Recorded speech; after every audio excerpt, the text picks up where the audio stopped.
we're back.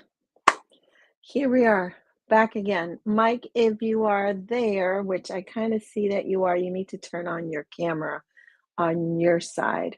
So there'll be an area where it says turn on your camera. So we're back.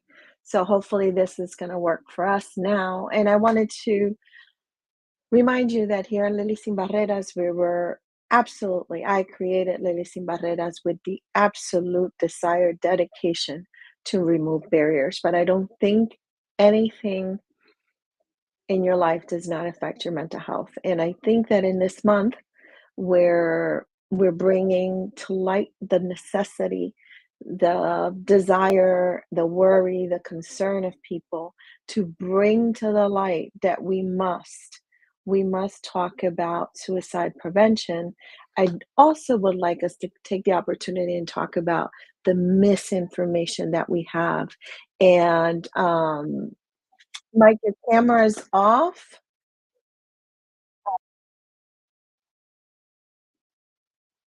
So let's see what's going on here.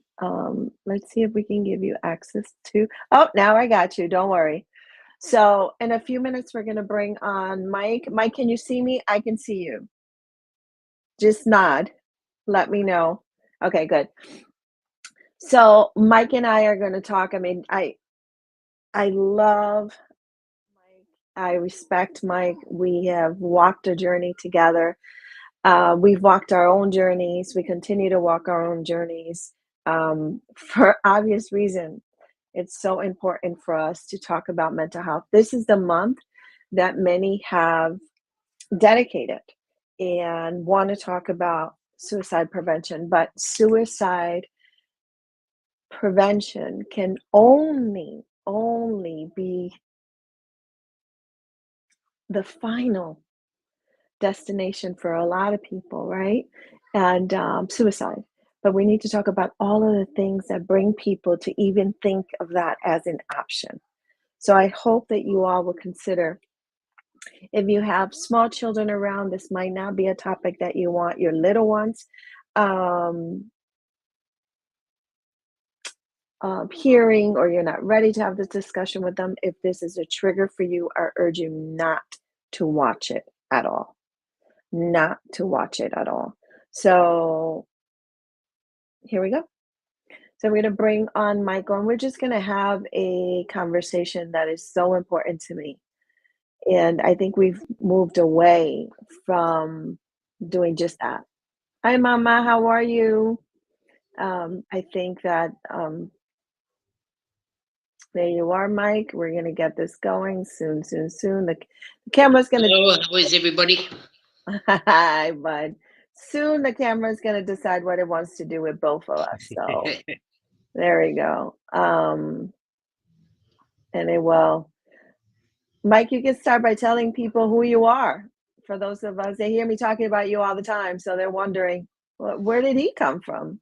Oh boy, yeah, I'm Mike. I met Lily. It's got to be well over, I would say, 4 years, if not more. Um, Wow, it is more, Mike. yeah, That's crazy. yeah, it's hard to believe, but she saw the lowest of the lows and the highest of the highs, Oh, and she's been a part of my journey. And if I can help by sharing, that's what we're here for. Mike, can you tell a little bit about the camera's taking you in and out. I don't know what's going on. Can you tell people a little bit about the kind of work that you're doing now? You just had a speaking engagement at San Joe's, one of the universities here in the state of Connecticut. What did you choose to do that for? To raise awareness and to get rid of the stigma that is stuck on certain situations and certain stereotypes. Um, and I'm speaking about homeless and mental illness. They kind of coincide one with one another, and there's a couple of misconceptions, and one of them that I couldn't stand was they're lazy, or um, they just don't want to help themselves, and that can't be farther from the truth. And it's taken me a long time to even get to this point of wanting to help myself, but um, I still deal with things. I still have my trials and tribulations, but doing it myself instead of relying on a doctor or a program or a medication has helped me tremendously. So let's talk a little bit. I mean, I was talking about, and we're talking patient to patient. Yep. I think we're both for advocates because anytime we see someone or somebody calls on us, we find the need to help others. But first, let's start with people don't wake up in the morning and one day and decide to think about suicide. There's No. many things that happen prior to that. I think most people, we're not talking about it because we kind of brush off certain things. So from the male perspective, Mike, what do you think we miss all the time when a brother is struggling? You mentioned when we spoke at San Joseph, you mentioned eye contact, that was not something that was comfortable for you. Not at all. No eye contact. No touching. Uh, no show of affection. Because being on the street, that shows a sign of weakness. And um, I was brought up in a loving home. My parents got divorced at a young age, and I was the only son. I have two sisters, so I bonded with my father, and my sisters bonded with my mother. There was no Mm, love connection there. And growing up in the time that I did, being tough and silent was the way of life. even as a As a child? male, you don't ask for help. You don't cry. You don't show emotion. It's and you bottle it up inside you. And Let's then it got go to ahead. the point where they want to know, well, what's going on with him? What's his problem? They brought me to a psychiatrist, and of course, I'm not going to open up to a stranger. I don't even talk to family. How am I going to open up to a stranger? Can we So stop right there, Mike? I think this is no, because we want this conversation to be fluid, but this is one of the misconceptions all the time that people believe if you bring someone closer to a clinician or to a psychiatrist, there's going to be this immediate connection, and it does not happen that way. no, So no, you are in a especially room with a stranger, and all of a sudden is, hey, buddy, tell me what's going on if you're lucky. yeah, yeah. I mean, that's not going to work, correct? No, absolutely not. Absolutely not. And being a youngster, it's even more traumatic because now you're being pawned off on somebody else. And Wow, that's pawned the way off I on felt. someone. That's the way you You know, felt. and it's like I would just rather hold it inside than to share it with anybody.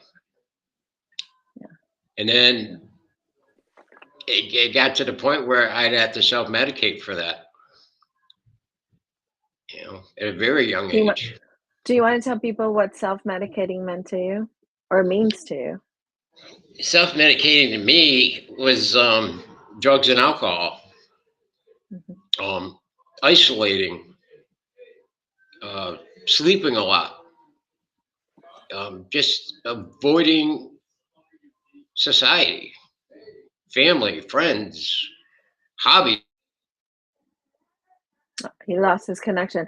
So I wanted to, when he comes back, I went through it. Trust me, it's hard. It takes so much time, but God got our backs. Amen, amen, amen to that. For all of you who are watching, we're trying to break all of the myths that we can, and we're going to continue. When I started Lily Sin Barreras, and I try to remind myself this all of the time, we started to remove barriers. And mainly for me, the biggest barrier that I find is mental health as a survivor, as a thriver. But I wanted to ask you a couple of questions and start writing down or do whatever it is you need to do. Um, are you sick? If you are dealing with your mental health, are you sick? ¿Estás enfermo? These are some of the questions that you have to say yes or no to yourself in the journey. Tristeza, sadness, what does that mean to you, being sad? How deep is that sadness? Can you believe that your symptoms in your body are in connection with how you feel?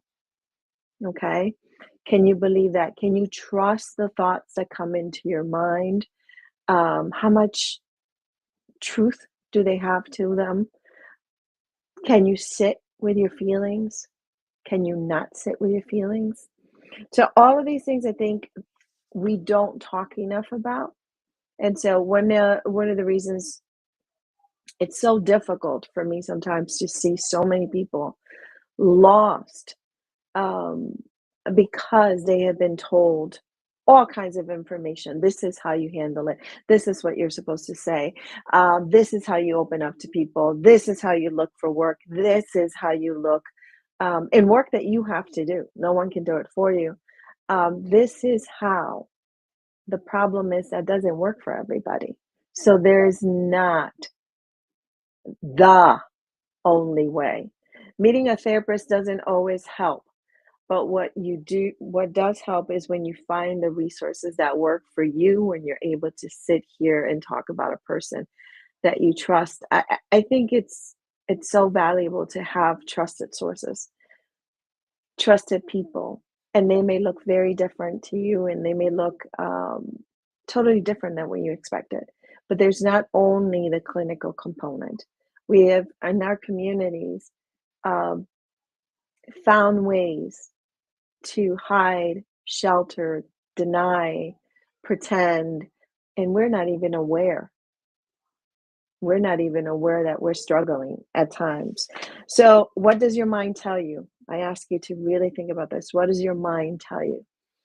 What are the many things that have helped me through the years, and I share this with many others, is to challenge that thought that's coming towards you. Give you an example. They don't call me immediately. They must not like me anymore. I may be bothering them. That was one of mine. I probably am bothering them. I should not call them again. But what's the data on that? What is the history on that? So you can challenge that as well. Do you need an emergency call? Do you not need an emergency call? What's an emergency to you? What's an emergency to another one? Can you trust your feelings? So I want to tell you some of the things that I didn't even understand myself. And through my journey, I have been able to actually look at it and go, oh, wait a minute. Sadness means to me when I'm scared, when I'm quiet, when I don't talk to anyone, when I'm hiding and I'm not able to hide my tears. Mm, not being able to hide your tears. So they just come down. Can you trust what you're feeling? Can you trust? And we're going to talk a lot about this. Um, ruminating, those thoughts that don't stop, don't stop. So, one of the examples I use a lot is that you get all of these compliments, but somebody says something that it could be constructive criticism, but you can only remember the negative thing that you process in your head. Give you an example. Lily, we love your podcast. We love what you do. We love how you remove barriers, but you only do one podcast a week.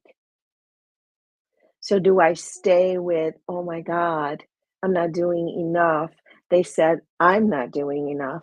Um, but I am I gonna throw away the fact that they said they love my work, they love the podcast, they love all of those things, or am I gonna just stick to the fact that, "Oh my god, I'm not doing enough, I'm not doing it enough." But you only.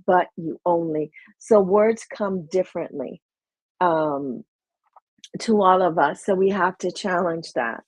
And those are some of the things that we ourselves need to work on. There is something that I used to say, and I find that lots of parents say it, and I've outgrown this one. But there's a reason why I've outgrown this one. How many of you have said, I want my children, my loved one, my families to have better than me? Now let's strip it down. What does better than me mean? To the majority of the society, that means education, that means opportunities, access to health. But strip it down. What's it really mean to you?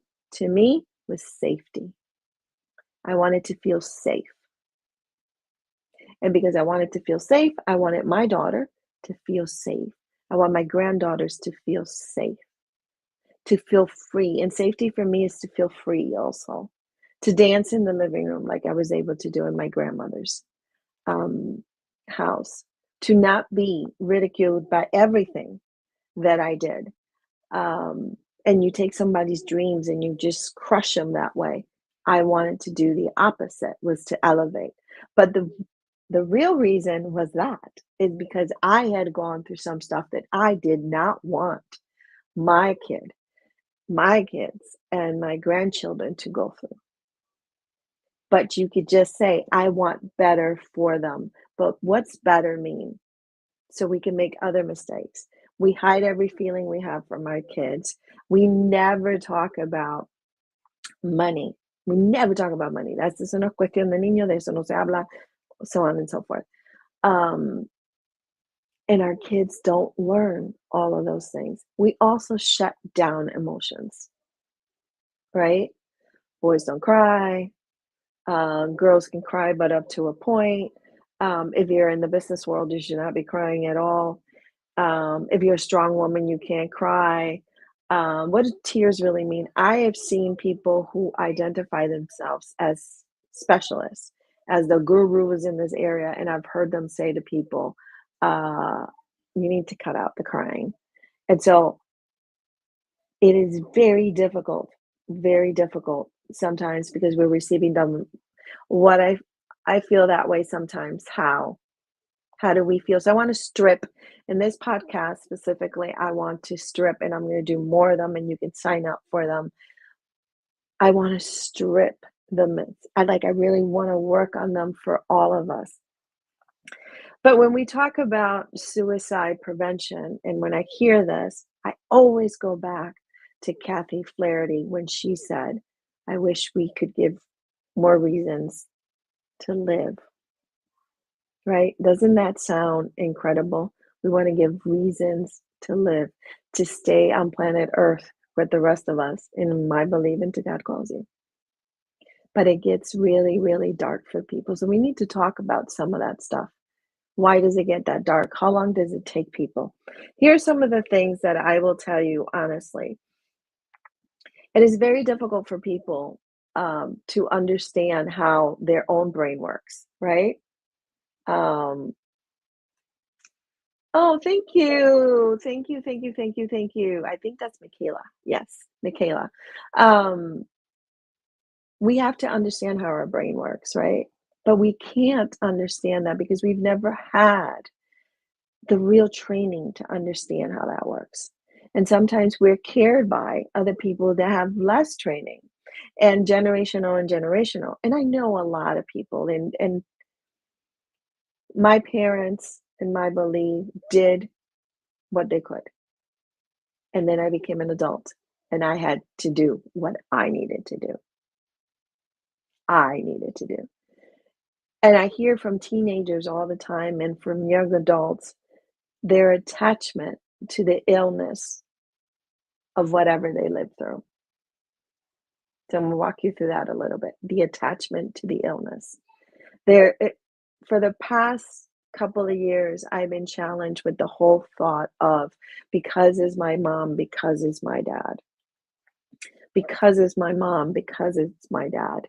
We must do this, we must do that. I must be the lamb that everybody sacrifices. That's how I am the good daughter. That's how I show that I'm the good daughter.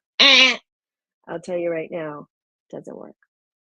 It doesn't work because you're not doing it for the reasons that you probably want. You're doing it because you believe there's an expectation from you to do that. I have driven myself to the ground, to being very ill because I was on that train. I had to be the one. I had to be the one to respond. I felt strongly, strongly about people that did not respond when their families needed them. Here's the thing, that whole saying of nobody's coming to save you is true. Is true on the emotional side. Hopefully, if you're physically unsafe, they're the digits, they're the numbers, and someone can come and help you, and you can help yourself. However, on this, nobody's coming to save you. Nobody. So you have to really be alert to what these things mean and allow that younger generation to sit with those feelings, to tell you that they're pissed off, to tell you that life is unfair, to tell you that the way that you spoke to them is probably not the best way that they receive information. I'm not talking about stand on to your kids. I don't even let my granddaughter say what. I find it so disrespectful. But that's my style. But so we go and we strip more and more and more and more, okay? The many hats that you wear. The many hats that you wear. I've seen a 7-year-old run a household, and that breaks my heart. These are the expectations that we have learned to normalize. When we learn how to normalize that stuff, it gets ugly really, really, really quick. Like I'm talking quick. My baby's around there, my granddaughter, my oldest granddaughter, who I love and I adore and I admire. Challenges we don't speak about. Challenges we don't speak about. We're not talking about, hey, this thing called life can get tough. What do we do when it gets tough? Who do we reach out to? Should we? Could we? Culturally, are we even allowed? Allowed. Listen to that. Allowed. We're so we live in such a double standard. We say we want a strong person, but we forget that being strong is also being vulnerable. It's also being able to say, uh, not a good day today, and be able to be open about that. Give you an example. The other day I had therapy. I had not had it for a while because, things got in the way. Big, big, big mistake. And I was a mess after therapy. I was a mess. Having my grandma is one of my biggest blessings. If it wasn't for myself, Grandpappy Nani helping me, pushing me, I won't be here. I wouldn't be here today. You're here because you chose to be. All of us around can love you, can care about you if you're blessed to have that. But you are the hero of your story. No bullshit. It is you who decides to be the hero of your journey. And it will change. Guarantee it will change. So I continue to ask you, can you trust your feelings? Do you need to sit with them for a while? What does it really mean that you want your loved ones or your children to have more than you did or better than you did? And what the hell is more and better? And we have to talk about that. What does that mean? We reach out to God too. Absolutely. In this house, we definitely do. And we hope that everybody has something to hold on to, something to. If you're not aware of this, I'm going to show you a couple of techniques that I use. But if you're not aware of this, don't believe every stupid thought that comes into your head. We all have millions of thoughts that come into our head. Don't believe every single stupid thought that you have. That is key. It is absolutely key to be able to realize that you don't have to believe every stupid thought you have. and you have to challenge them. And those are the things that I want more people to talk about. What's in your head that you can challenge? What's that thing that your head tells you, your brain tells you that you are hearing it and you are believing it and you're taking it as gospel. Um, let's see what we got. Sometimes when we need to express when the hard things happen, but today there are a lot of stigma and judgment for most of us to keep quiet. This is so true, Simon. I'm so glad that you brought this up. I know people, you know people, we know in our communities, people who work in entities, agencies, or movements that support others with mental health, but they can't take care of their own mental health, nor can they verbalize that they're struggling with their mental health because there's going to be a backlash. There's something that's going to happen. You're going to be written up at work. They're not going to give you that promotion. Some people get terminated. So we have a lot of work to do at the legislative level. And how do we protect those who are struggling, right? But I want to bring you to struggle. Think about this. Think about in your childhood. And I used to hate to do this exercise, but it really works. Where is that insecurity, that anger, where's it coming from? How does someone get to trigger you that way? Where does it come from? And I've done a lot of work and I continue to do a lot of work. I was just telling you I was in therapy, I hadn't done it for a little bit. I had a lot of stuff that took place within those 2 months. And believe it or not, I was a mess. And I tell this to you so you know that when you become a mess, it's okay. I was in a safe environment. But I was a mess because there was so much on my plate. And there's lots of things that you don't say that people just assume. People assume that your way is easier than theirs. People assume that you have it more together than they do. People assume, and assume, and that's how they treat you. Um, so it's like a battle with faith you can heal. Recovery is up and down. The most important thing is to keep trying. I love that you say this because it's all about the ongoing maintenance of your mental health. So we go to the doctor, I hope, for preventive measures. So I go and I have my brain examined, my colon examined. Cancer runs in my family. I check for, my panels. I check to, see my glucose. I check for everything, hopefully, right? But when it comes down to mental health, there's very little checks that go into your physical. It goes like this. Are you depressed? Do you have negative thoughts? No? No? You look good? It's over. It's done. There's your physical. So I'm talking about things that we really have to strip down. And when we think about voting this year, think about who's going to put the money in there for you and who's not going to. And it's clear. And it's clear. The message is clear. Many of us learn through example, right? So what I did and what I still do is that I took the things of my family that I enjoy and I like. Like I love the holidays. I love Christmas. I love the smell of pine. If I could have my house smelling like pine all the time, I would. Um, that's important to me. I love the holidays. But I did not like how they were celebrated in my household. It was matter of fact. I don't ever want to say celebrate my holidays like they're matter of fact. I want them to be as passionate and compassionate and as loving as I believe they are.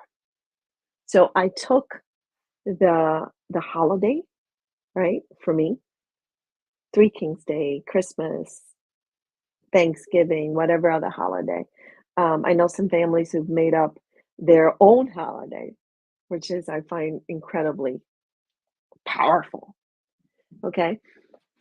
I know people have 3 and 4 holidays for the same holiday, so they celebrate it 4 and 5 times because this one couldn't come, that one couldn't come, and I'm like, "Wow, that is incredible."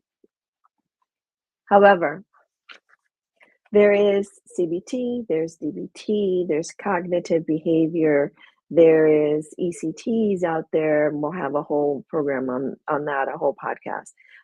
There's a lot of intervention, right? But it's work. It's work. And when you're trying to do it all by yourself, for yourself, it's hard. It is very, very hard. So we're not talking about that part. We talk a lot about there is services or not services. We're patching. If you look at the federal level, we're patching money. That's what we're doing. We're patching money all over the place to keep some of these services alive. A lot of the services are not utilized by people, by our communities, because the way that they are presented and executed in our community does not fit the need of our communities. People like to talk only about medication or not medication at all. I think that everything should be on the table and you should make an informed decision to what's valuable to you.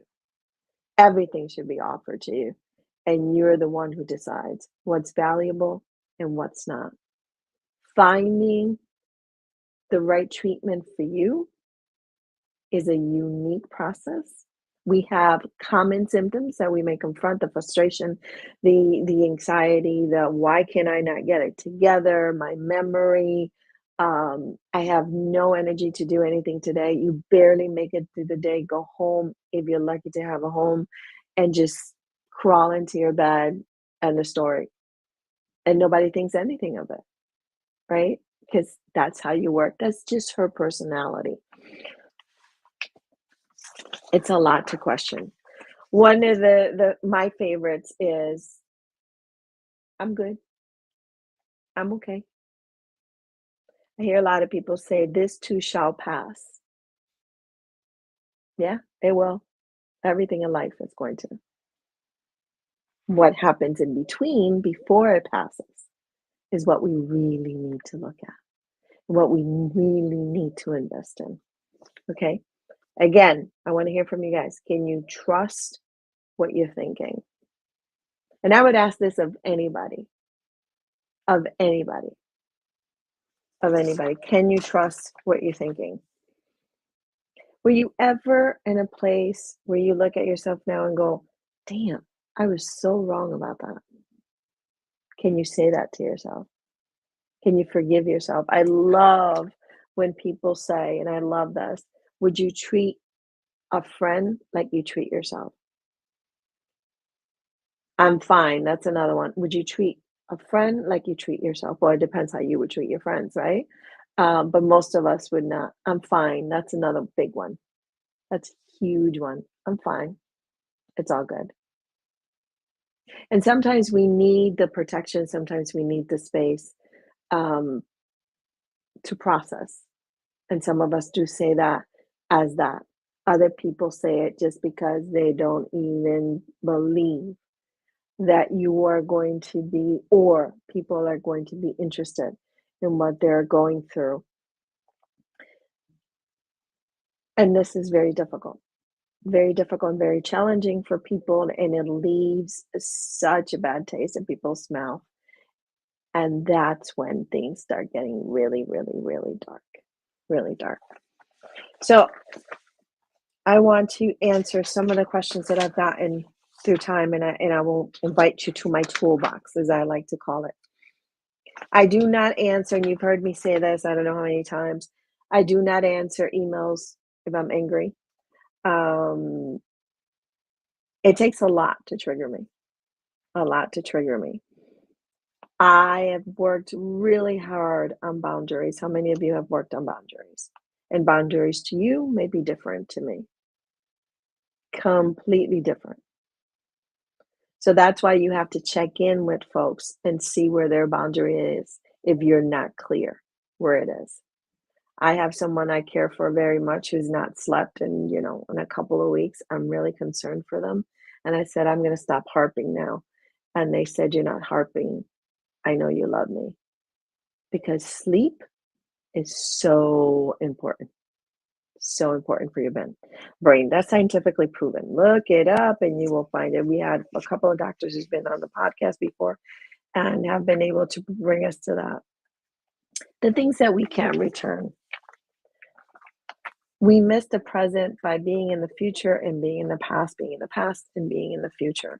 So you can't even enjoy the good moment that you're having at the moment because you think something bad's going to happen. So you're saving all of your energy for that bad thing that's going to happen. Meanwhile, there's a good thing right in front of you, but you really can't enjoy it because you're waiting for the other shoe to fall.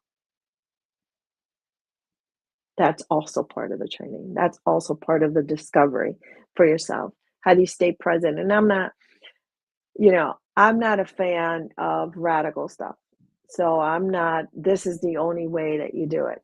I can tell you how I do it, but there's million ways that you can try to do that. But we're going to keep stripping.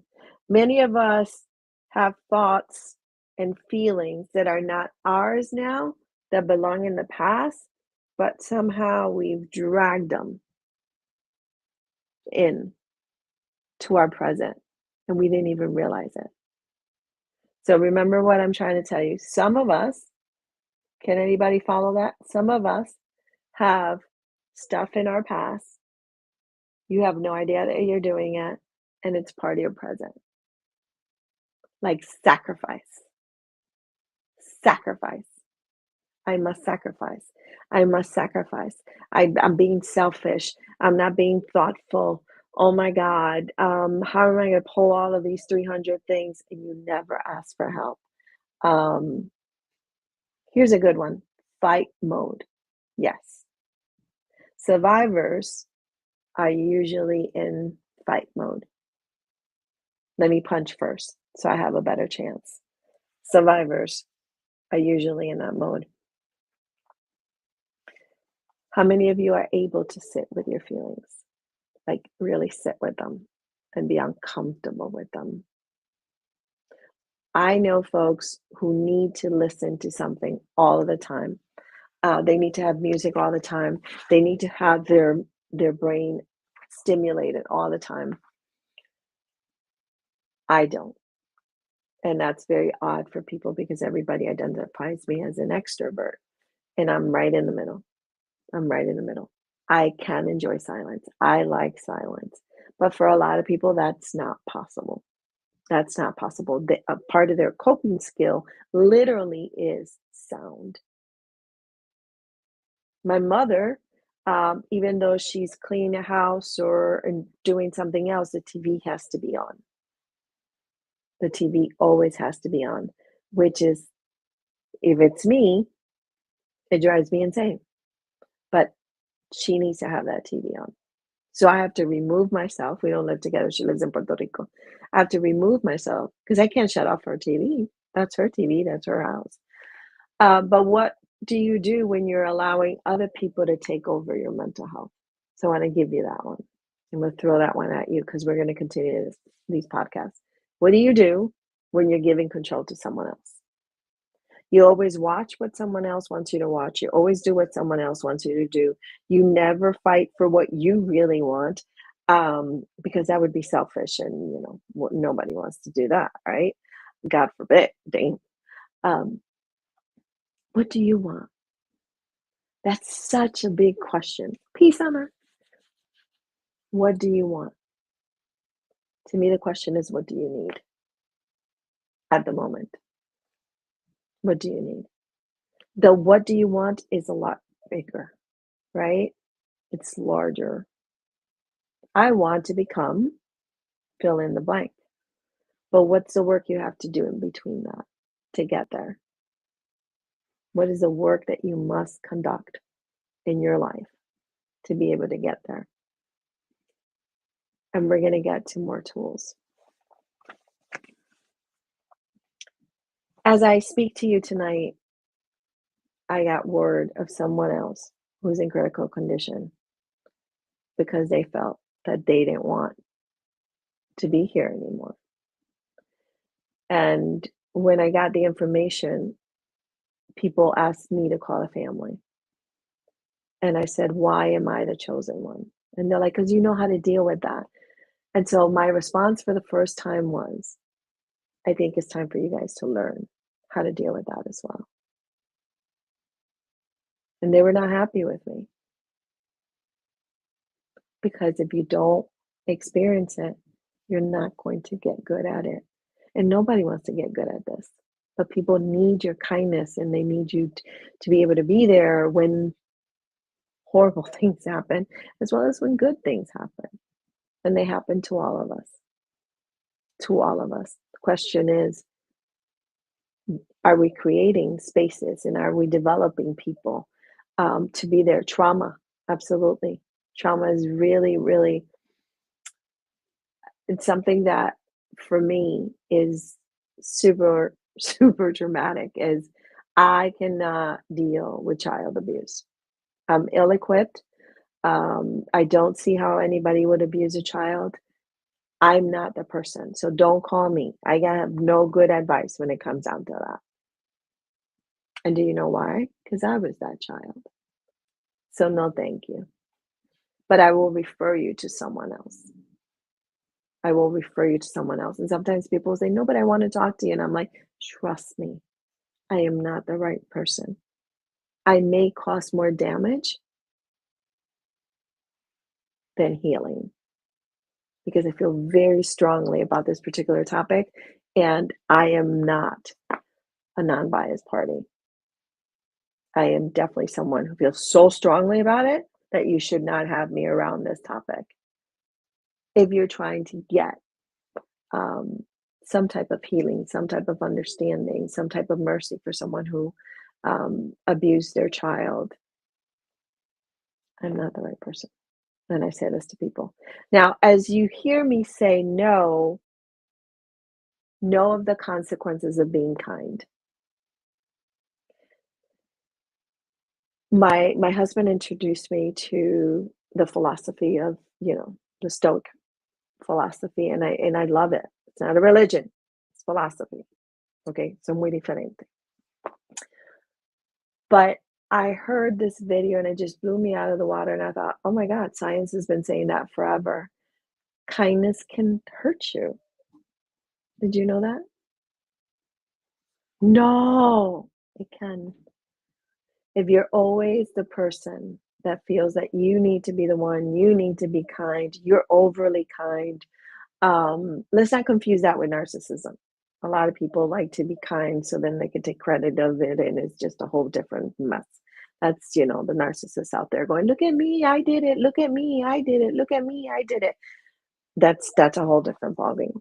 But when you feel like you're the only one, and that if you don't do it, people are going to think that you're bad, people are going to think, people are going to think, people are going to think. Guess what you don't have control of? What people think. What people think. That's what you don't have control of. What they think, what they believe, what they're going to do, you have no control of that. You can only work on you. It's hard to have someone who has committed suicide. It's also very traumatic when you're trying to help this person. Also, is a grieving process. It absolutely is. It absolutely is. I don't know that many people talk about their journey where that I've been there. I put myself in a coma. My family had to go through it. And I have to tell you, there's many people out there. Um, there's many people out there that are feeling that people are selfish, that people are doing it to look for attention, that people are doing it, that people are doing it. Meanwhile, we're losing a lot of people. I'm at the point of my life that I don't give let's say, a freak. I don't know if I could say the word, what people think. Oh, yeah, yeah, me too, me too, me too. I try to be kind. I try to not cause any harm. That's my model. But not going down with you. Not going down with you. And sometimes you have to do that. You have to do that. But it will hurt you. It will always hurt you. There's people in your life that you would like. You would really like. Oh, I love it. Some comments and I'm trying to read them all because some of them come private. Good. Good for you.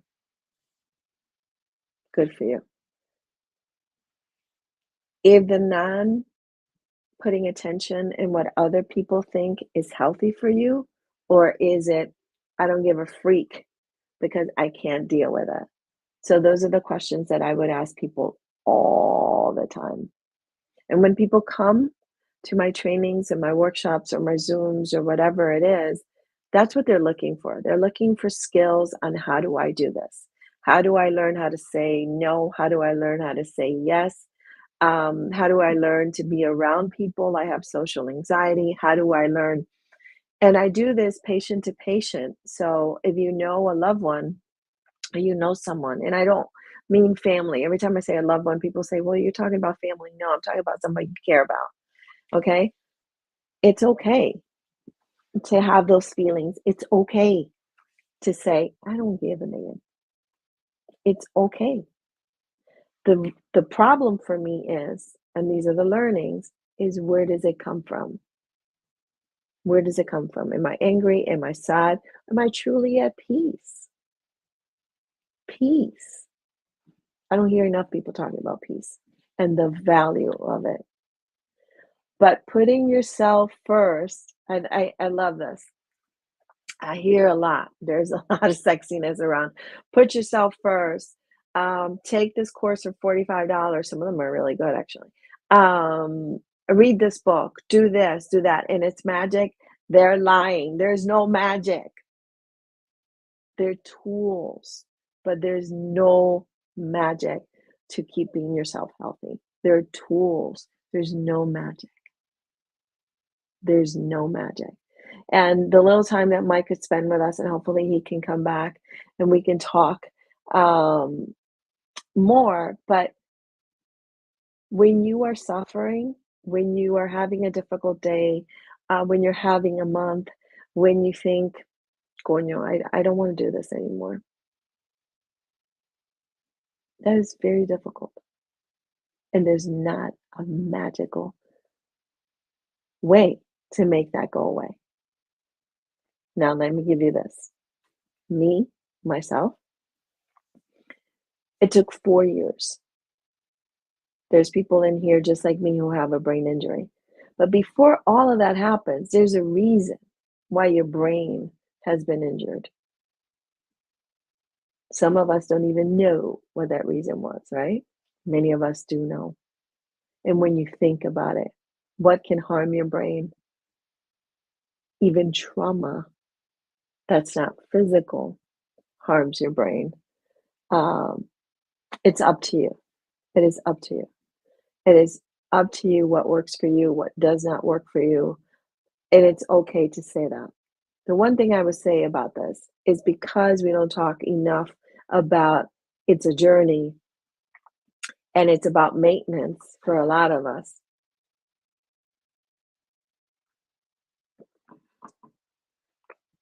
We shy away from trying the tools that could barely help us.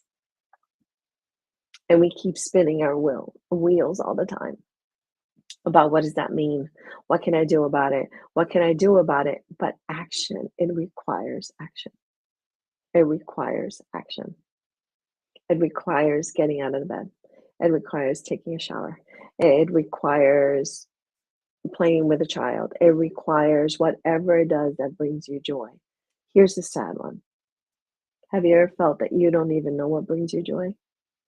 Because you've lived your life so fast and like a robot, you have no idea. Somebody said, what brings you joy? You think of the first thing that society would welcome: children, the elderly. Um, what's your favorite food? A lot of people say, oh, I eat anything. What's your favorite food? What's your favorite color? Oh, I like them all. You've never put your head to say, what is my favorite color? And it could change. And it can change. What are the things that matter to you too? So start stripping it down. Send me your comments, send me your emails. It would be so greatly so we can create more content. The Cafe con Lily is returning.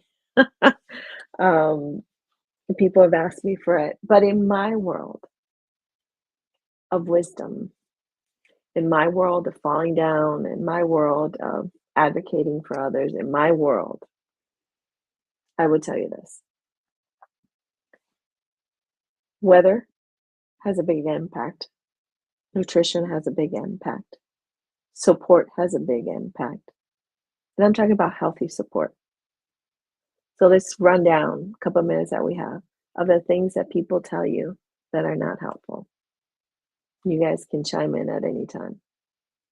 What are the things that people tell you that are not helpful? Don't cry. It's going to be okay. Even if it's with good intentions, it's very difficult if someone has finally opened up, right? Don't cry. But let's be realistic when we're asking for support of people. What does that mean? What does it look like? Do they know? So for you to be able to invite people in to your space, you are taking a chance. When people say, well, I'm like, listen, all of us take a chance when we share our difficult times with everybody, with anybody. We take a chance. I know, but then I'm not going to do it. Life is about chances. Now, finding the right person or the right group or the right book or the right medication, if you choose medication, I use, natural medication as well as I use traditional medication. That's what works for me. Yoga works for me. But I was not able to do all of those things in 4 years. It took time. It took me there. So, what are the things that people say to you or to others that you find not helpful? Relax. When the person is having a panic attack, which is very different to an anxiety attack, I say this to everybody, patient to patient. Um, Relax. I ask people to breathe with me. I ask people if they have their medication, if they've taken their medication, if they even do medication. Um, do they talk with other people? Are they in a support group? Do they go to a community of faith? Do they do it all? What I would like to see more in our community is the buddy system. I've used the buddy system for a long time with the people that I care about and people that I advocate. We've been through appointments, hospital visits, writing letters. Let me tell you, when you are depressed, have anxiety, have a TBI, all of those things, memory, get menopause in there, and that makes it much delicious. Um, all of those things are challenging. So before someone gets to the point that I got to, which is to say, I don't want to live anymore, to put myself in a coma, lots of things took place. So you'll see in the videos, if you stay tuned and you subscribe and hit the notification thing, you'll hear a lot more about my story because it's what people have been asking me. Um, I lost you, Mike. We can do some more if you want to. One of the big things for me was being told to grow up. Ugh, just man up, grow up, let it go. Oy, oy, oy. It's very hard to ground when someone has a panic attack, but with support and listen to them, it helps. It's so true. I think finding your safe zone and grounding yourself when you're having a panic attack or when you have an anxiety attack, it is very hard. And trust me, if people could do it, they would do it instantly. Nobody wants to feel that. Nobody wants to feel that. But let me be clear about this. I am probably, here comes Mike, I think. Let's see if that works. I am probably one of a few that would say that I have seen people destroy their own mental health. As soon as I see you here, Mike, I will bring it up. I've seen people destroy their mental health. And now I need your camera, Mike. I've seen them destroy. Like I said before, I didn't want to do it without Mike being here. We were at we were doing a chat together. Yeah, he's having trouble over there. We were doing a chat together. Let's see if we get him here. We were doing a chat together and we spend the whole day together after that. Um, and I can hear you, but I can't see you, Mike. Um, hit the camera, see if that works. Mike said a lot of things in that chat, in that speech, and all of that that really, really put me in a position of thinking about what are the things that we really have to work on. The buddy system, the judgment, the who's entitled to not feel well and who is not entitled to feel well. Our expectations of people and can you take a day off? Can you not take a day off? Can you find room for yourself? Can you not find room for yourself? Is it too hard? It's hard. It's breaking hard, but it's beautiful. Life can be beautiful. Our friend Warren Hardy reminds us all the time, um, love harder, hug harder. And I love that he says that. For me, is love is a verb, which means you got to continue loving yourself and finding ways of doing that. People are not going to take care of you unless you know how to take care of you. That was a hard lesson. I hear when people say, people would say, and this is very true, they don't care. Sometimes people don't care, and you can't make them care. Or you want them to care in a certain way that is not available to them. Or they use your story, those painful moments that you've shared with them, for their own good. That I despise completely. But I want to invite you all to think for the contest of this week. I'm so proud of Michael. All his journey inspires me. So might of you would have heard him. You've been blown out of the water. The man killed it. Um, and he's also a man of faith. So he was able to bring in all of that to the speaking engagement.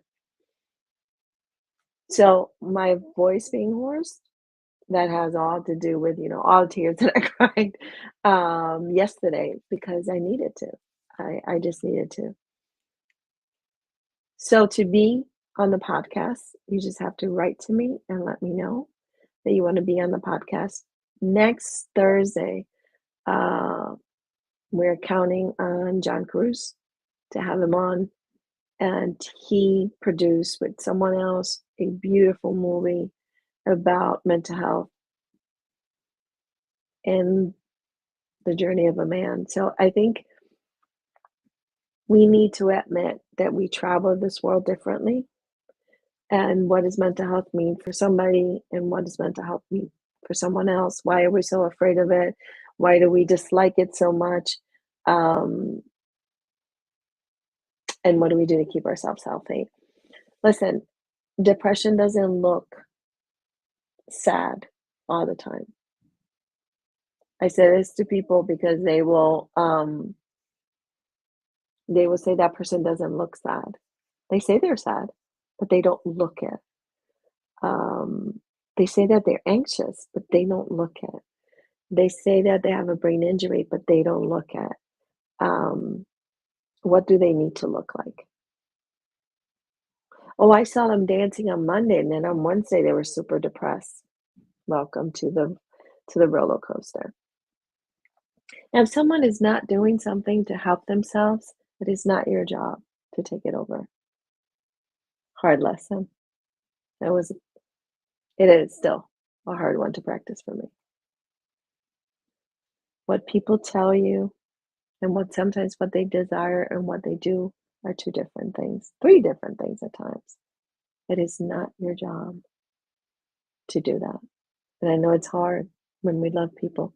So I want to leave you with a couple of things. Number one, let's put it out there. Number one, challenge your thoughts. Challenge your thoughts. If they're bringing you to a dark place, challenge your thoughts. How do you do that? I think to myself, is this a moment that I'm having? Does this person not love me all the time? Aren't they kind to me all the time? Well, maybe it's just a bad day, right? So I don't put that and put myself in the hole. The second one that I would tell you is write it down. What the hell? Write it down. Read it back to yourself. See how you walk through it. And third, reach out. Reach out. Fourth, you have to take care of you. No one is coming to save you. This is not something to play with. It is vital for you to take care of yourself. I have a little one that I have to give a bath to. I love you guys. I will see you very, very soon. Subscribe to the channel. Look at my work through Instagram, and we will continue to have these chats. Good night. Buenas noches.